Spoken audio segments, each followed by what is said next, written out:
भूतिया हवेली का रहस्य। राजू और उसके दोस्त हर साल गर्मियों की छुट्टियों में गांव जाया करते थे। इस बार उन्होंने गांव के पास की एक पुरानी हवेली के बारे में सुना, जिसे लोग भूतिया हवेली कहते थे। गांव के लोग बताते थे कि उस हवेली में रात को अजीब अजीब आवाज़ें आती हैं और जो भी अंदर गया वो कभी वापस नहीं आया।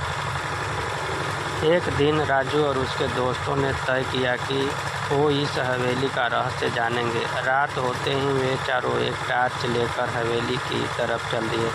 हवेली का माहौल बेहद डरावना था। हवेली के चारों ओर जंगली पौधे उग आए थे और उसकी दीवारें बुरी तरह टूट चुकी थी। हवेली का मुख्य दरवाज़ा खुद ब खुद खुल गया, जैसे वो इनका इंतज़ार कर रहा हो।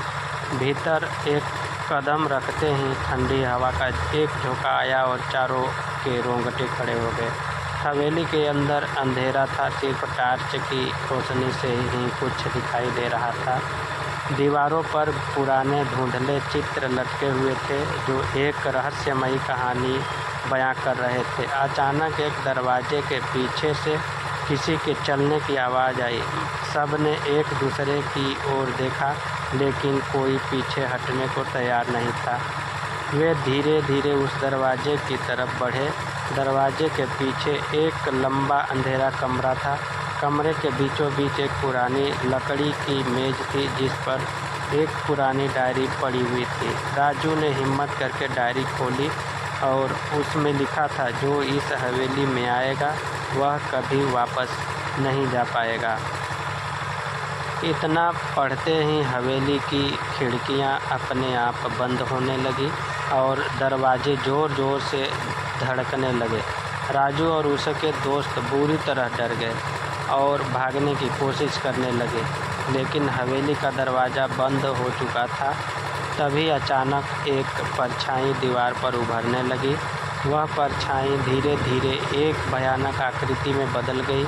राजू ने अपनी पूरी ताकत लगाई और दरवाज़ा खोलने की कोशिश की, लेकिन वो नहीं खुला।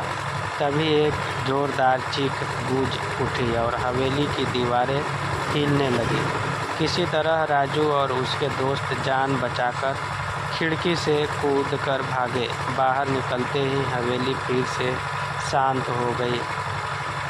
वापस गांव पहुंचकर उन्होंने सोचा कि वे कभी इस घटना के बारे में किसी को नहीं बताएंगे।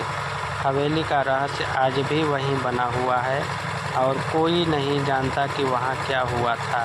गांव के लोग अब भी इस हवेली के पास जाने से कतराते हैं, क्योंकि वहाँ आज भी रात को अजीब आवाज़ें सुनाई देती हैं। नमस्कार दोस्तों, थैंक यू, धन्यवाद। लाइक एंड सब्सक्राइब ज़रूर करिए।